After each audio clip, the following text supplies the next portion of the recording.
मुरारे, हे नाथ नारायण वासुदेवा।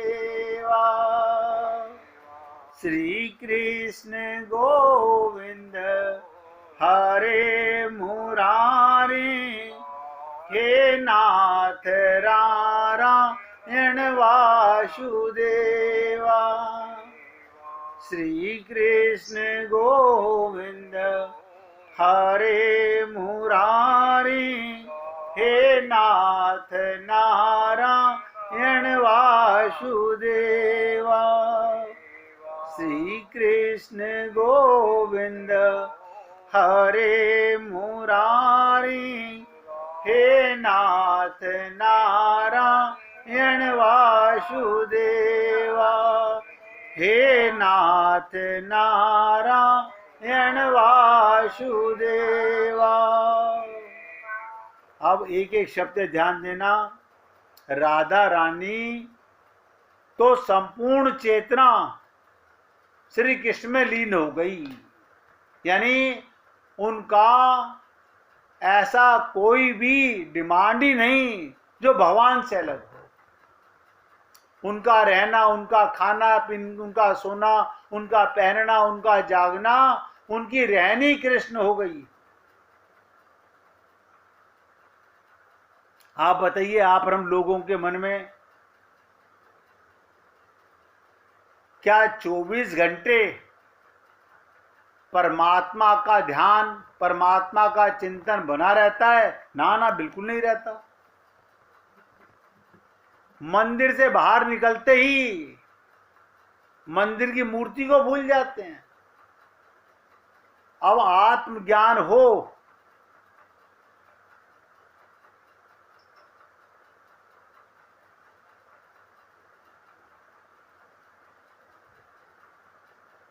तब ये आगे बात बनती है। जो मैंने आपसे कहा था ना, ज्ञान तत्व ब्रह्म, ये भगवान श्री कृष्ण का विलक्षण वो है।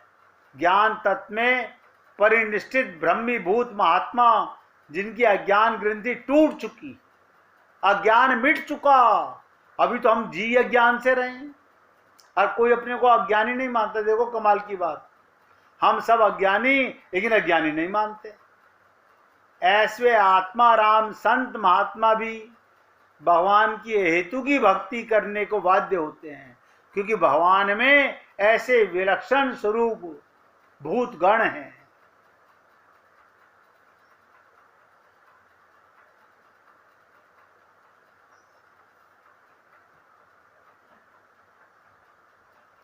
आप लोगों ने नाम सुना होगा परमहंस।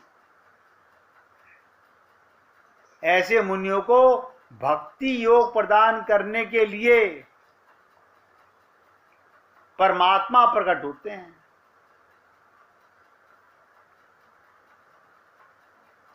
आप और हम लोग अल्पज्ञ उस परमात्मा को कैसे जाने? इसी से ज्ञानी महात्मा पुरुष मुक्ति का निरादर करते हैं और भक्ति निष्ठ रहना चाहते हैं। वो मुक्ति नहीं चाहते, मोक्ष नहीं चाहते, भक्ति निष्ठ रहना चाहते हैं। कहते ना, मुक्ति निरादर भक्ति लुभाने। मुक्ति उनके पीछे पीछे घूमती है, पर वे उसे स्वीकार नहीं करते, क्योंकि वे संसार के माया बंधन से सर्वदा मुक्त ही हैं। भगवान के प्रेम बंधन से, भगवान के प्रेम बंधन से मुक्ति उन्हें कदापि इष्ट नहीं है। वो मुक्ति की तरफ जाते ही नहीं। ऐसे प्रेमी भक्त जिन भगवान को प्रेम रसा स्वादन, आप बताइएगा, प्रेम रस का स्वाद, दिव्य प्रेम सुधा रस का पान करते हैं, वे भगवान निसंदेह ही सर्व तत्व विलक्षण। इन भगवान को श्री कृष्ण की आत्मा है श्री राधा रानी। ये राधा रानी कौन है? आपने कभी सोचा नहीं कि कृष्ण की आत्मा ही राधा है।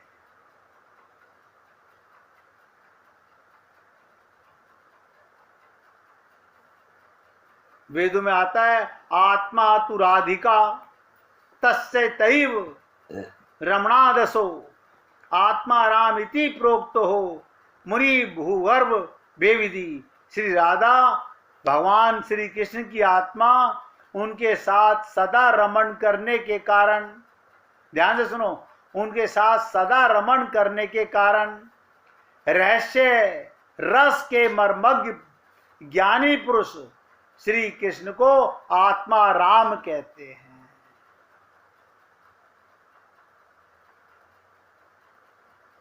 इसी प्रसंग को भगवान की पत्नी कालिंदी जी कहती हैं। कभी सुना नहीं होगा? जिस समय भगवान की पत्नियां, भगवान जब अंतर ध्यान हो गए, चले गए ये पृथ्वी छोड़ करके, उनका कल्याण नहीं हुआ। वो कालिंदी वृंदावन के यमुना पुलीन पर उदास चल रही थी और कालिंदी अलमस्त होकर के चल रही थी। तो उन्होंने, कालिंदी ने बताया कि आत्मा राम भगवान श्री कृष्ण की आत्मा निश्चय ही श्री राधा रानी है। अरे श्री राधा माधव का भाव केवल श्रीमद् भागवत महापुराण से मिलता है। और श्रीमद् भागवत महापुराण, आपको एक एक शब्द बताने का प्रयत्न कर रहा हूं। श्रीमद् भागवत महापुराण जो शरीर से, मन बुद्धि चित्त से ऊपर उठ करके जिसका अंतःकरण शुद्ध हो जाता है, वही इसका वक्ता बन पाता है और वही इसका श्रोता बन पाता है। बाकी संसार में करोड़ों जगह भागवत हो रही है, सब नौटंकियां हैं।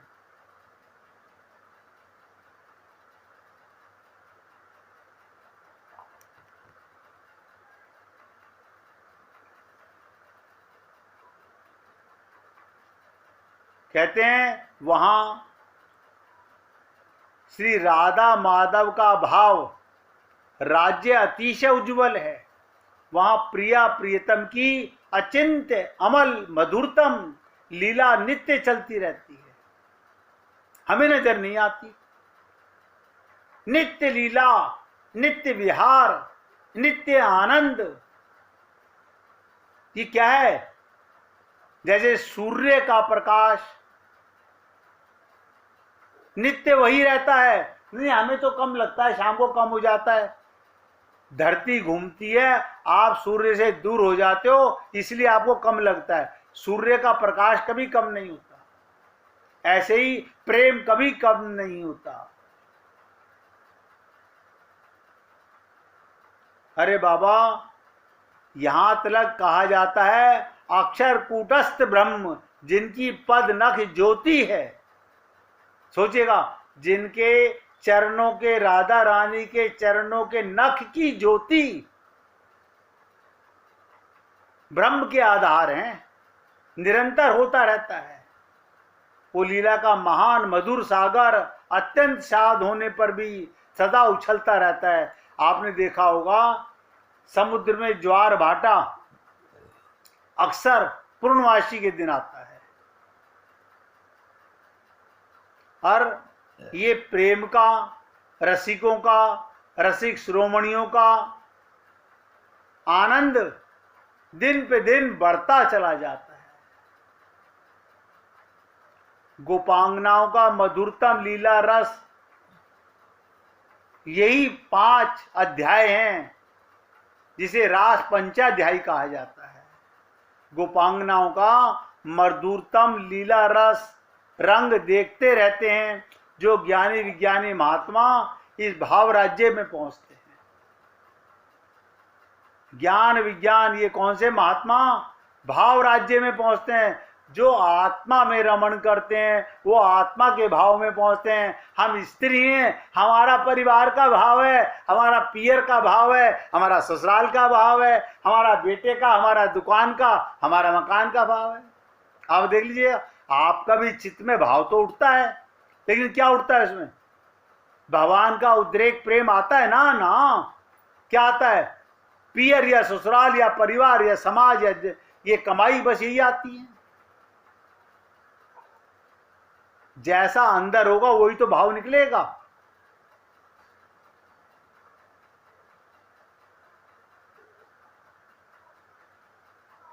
क्योंकि उन्हें लीला रस का पान करने के लिए कभी अवसर ही नहीं मिलता। सारा दिन प्रेमाग्नि में तपती रहती हैं। पर प्रेम में ज्ञानी पुरुषों के साथ, ध्यान से सुनिएगा एक एक शब्द पे, प्रेम में ज्ञानी पुरुषों के साथ वे जब यहां पहुंचते हैं तब रस दर्शन के लिए छिप जाते हैं और अपने परम फल स्वरूप श्री राधा रानी, राधा कृष्ण की रसमयी चिन्मय अविरल लीलाओं में प्रभावित होने लगते हैं। तो कहते हैं मधुप माने शराबी और मधुप माने फूल फूल पर घूमने वाला भौरा। तो क्या कहती हैं गोपियां उद्धव को, ओ भौरे, ओ मधुप, वो मधुपति, तू मधुपाई है, यानी तेरा कृष्ण तो मधुपति है, यानी वो तो भौरा है और तू उसका भेजा हुआ मधुपाई है और वो मधुपति है। वो कपटी लोगों का बंधु। बताओ, आप और हम लोग कभी भगवान को कपटी नहीं बोल सकते, ये गोपियां बोल सकती। वो कपटी लोगों का बंधु है। जो शराबी होता है वो कपटी लोगों से दोस्ती जोड़ लेता है। इसलिए राधा रानी को संपूर्ण चेतना श्री कृष्ण में लीन हो गई है। उसको तो ऐसे लगता है जैसे लीला काल में रूठ करके अलग बैठ गई हैं और भौरे के रूप में कृष्ण ने कोई दूत भेजा है, वो मनाने के लिए आया है। देखो गोपियां सब जानती हैं। उद्धव को अब थोड़ी थोड़ी चेतना आने लगी, अरे मुझे कृष्ण ने यहां पर अब बुद्धि के परखच्चे उड़ने लगे, किसी विशेष कार्य के लिए भेजा है, यहां अपने ज्ञान का बखान करने नहीं भेजा। और आप और हम लोग सारा दिन अपना ज्ञान एक दूसरे को पिलाते रहते हैं। मैं तुझे बताऊं, मैं तुझे बताऊं, मैं तुझे बताऊं, मैं तुझे बताऊं। क्या बताओगे? आत्मज्ञान हमें है नहीं, परमात्मा का प्रेम बता नहीं सकते, तो क्या बताओगे? मिट्टी से मिट्टी का ज्ञान, बस।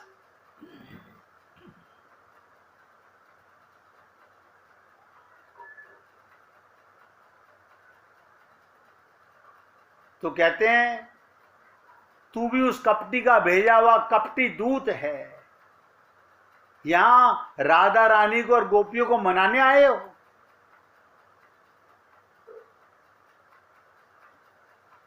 आज सुन लीजिए, कल से भ्रमर गीत पर, क्योंकि राधा रानी भी बीच में आ जाएंगी और उनके साथ लीला का प्रसंग बहुत दिव्य होने वाला है। लेकिन जिसने भी बुद्धि लगाने का प्रयत्न किया, ये एक ही तरीका है समझने का और हृदय में उतारने का, उसका नाम है शरणागति।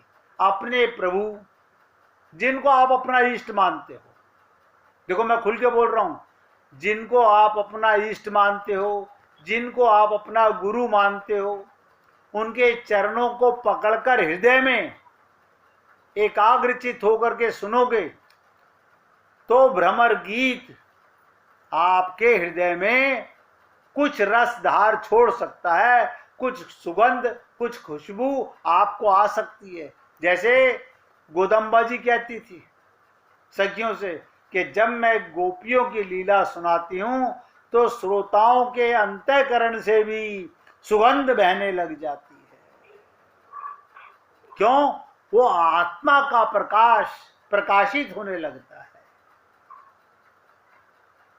केवलानंद रस सुधा प्रवाहिणी लीला देख देखकर अपूर्व अतुलनीय आनंद लाभ करते हुए कृत कृत्य होते हैं ये आत्माएं।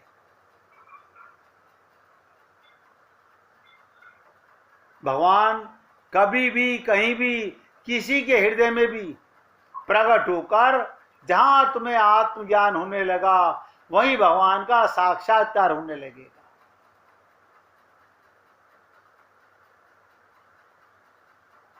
और इसमें विघ्न का पड़ता है जब प्रेम रस में ज्ञान की घटाई पड़ते ही।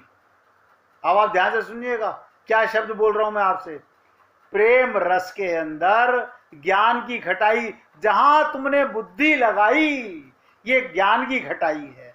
हमारा माइक बुद्धि मानने को तैयार नहीं होगी, फट जाएगा दूध, प्रेम बिखर जाएगा। वहां इसमें अलौकिक लीला की अनंत मधुर तरंगें नित्य उठती रहती हैं। ये वही रस है जो सभी रसों का उद्गम स्थान, नित्य महान परम मधुर रस। इसलिए भगवान ही यहां, भगवान श्री कृष्ण ही यहां मां भाव परिनिष्ठित होकर रस रूप में प्रकट रहते हैं। देवता, भाग्यवान असुर, किन्नर, ऋषि, मुनि, पवित्र तपस्वी, परम पवित्र सिद्ध पुरुष सभी इसके लिए ललचाते रहते हैं। क्यों? जिन्हें एक बार आत्मज्ञान होता है वो 24 घंटे, हम शरीर के भोजन के लिए ललचाते रहते हैं, हम शरीर के भोजन के लिए, और ये जिन्हें आत्मज्ञान होता है केवल भगवान की प्रेम लीलाओं के लिए।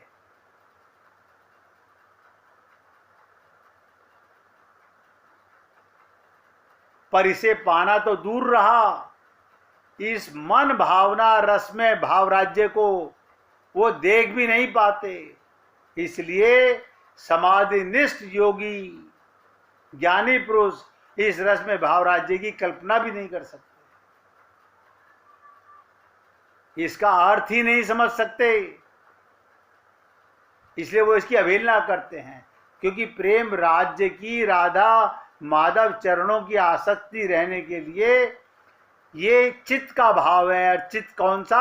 आत्मा का जो चित्त होता है। जिस दिन आप और हम लोगों को आत्मज्ञान हो जाएगा, बस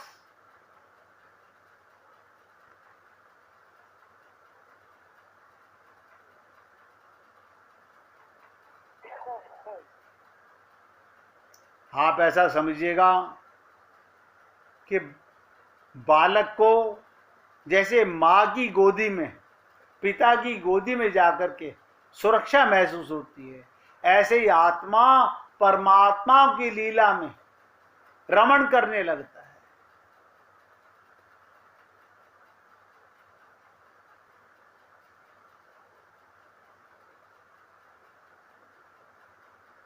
ये बातें बड़ी उल्टी हैं, बहुत गहरी हैं। इनको समझने के लिए आपके साथ कल मैंने आपको निवेदन किया है कि कल से मैं आपके साथ में भ्रमर गीत की और गहराई का चिंतन करने की मन में परमात्मा की कृपा होगी। और आप जो मैंने आपको बताया, अपने प्रभु जो आपका इष्ट हो उनके चरणों को हृदय में रखकर, अपने गुरु के चरणों को हृदय में रख के अगर आप अपनी बुद्धि बिना लगाए भ्रमर गीत सुनना चाहोगे तो हृदय में जाएगा, वरना हमारी भ्रमित पहले से बुद्धि, मायाबद्ध बुद्धि इस प्रेमामृत रस को पीने की अधिकारिणी नहीं बन पाएगी। इसलिए निवेदन कर रहा हूं, घबराने की कोई बात नहीं, घबराने की आवश्यकता नहीं। जिस दिन भगवान पर पूर्ण विश्वास हो जाता है, ध्यान से सुनो, जिस दिन भगवान पर पूर्ण विश्वास हो जाता है उस दिन कोई कर्तव्य शेष नहीं रह जाता, वह खाली विश्वास चाहिए। हम लोगों के अंदर विश्वास की तो कमी है, इसलिए मन में तरह तरह की बातें उठती रहती हैं। अवश्य ही घबराने की कोई बात आवश्यकता नहीं है। जिन्होंने अपनी हेतु की दया से आपको इसमें प्रवृत्त किया है, आप सोचिएगा, मनुष्य शरीर दिया अपना प्रेम देने के लिए, सत्संग में भगवान लेकर के आए, और वो भगवान की भ्रमर गीत की लीला, ये मत समझना बस मैंने एक ही निवेदन किया, ये बुद्धि का विषय नहीं है। संसार को जानने के लिए हम सदा बुद्धि लगाते हैं, यहाँ बुद्धि मत लगाना, और घबराने की तो आवश्यकता ही नहीं है। जिन्होंने अपनी हेतु की दया से आपको इस ओर मोड़ा है, वे ही आगे भी बढ़ाते जाएंगे। इसलिए हे पुण्य आत्माओं, विश्वास रखिए, भगवान अपने नाम मात्र के भक्त पर भी, आप और हम लोग तो नाम मात्र के भक्त हैं कि रोज सत्संग सुनते हैं, उन्हें भी प्रेम की अनंत धारा किसी ना किसी दिन बरसा ही देते हैं। एक बार जो प्रेम के मार्ग पर चल पड़ता है, उसकी रस धारा कभी न कभी कहीं ना कहीं उसके हृदय में बरस जाती है। बाट देखते रहिए, आपके जीवन में ऐसी ही बात होगी, क्योंकि आपने भगवान की शरण ली है, अपने गुरुओं की शरण ली है, फिर चाहे अपूर्ण भाव से ही शरण ली हो। उनकी शरणागत वत्सलता कितनी दिव्य है, इस बात की हम लोग कल्पना नहीं कर सकते। भगवान ये नहीं देखते कि जो मेरी शरण में आ गया वो कितना ज्ञानी, कितना विद्वान है, वो ब्राह्मण है या वो जमादार है, वो स्त्री है या पुरुष है, वो ये नहीं देखते। उनकी शरणागत वत्सलता कितनी दिव्य है, इस बात की हम लोग कल्पना भी नहीं कर सकते। वो जागतिक मन की कल्पना के अतीत हैं। बस उनकी कृपा से ही उस शरणागत वत्सल का दर्शन कर निहाल होने की आशा में आप अब इंतजार कीजिए। आज मैं यहाँ पर आपसे विराम लेना चाहूँगा, और आपसे मैंने निवेदन किया है, अब आपको सोचना है कि कल हमारे पास इतना समय होगा कि हम भ्रमर गीत सुन पाएंगे, या हम मायावद जीव हैं, हमारे कोई ना कोई काम शरीर का लगा रहता है तो वहाँ हम व्यस्त रहेंगे। ये आपका डिसीजन है, आप प्यार से गाइएगा। हरे कृष्णा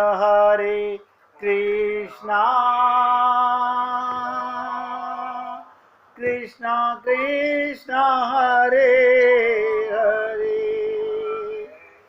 हरे राम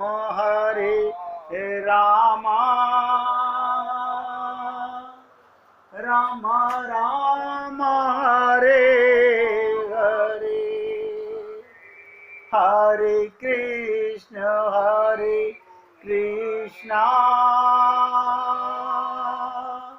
कृष्णा कृष्णा हरे हरे, हरे राम राम राम राम हरे हरे, हरे कृष्णा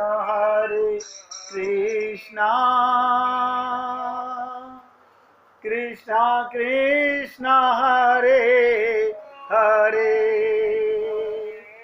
हरे राम राम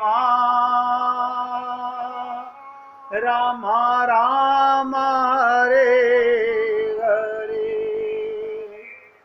हरे कृष्णा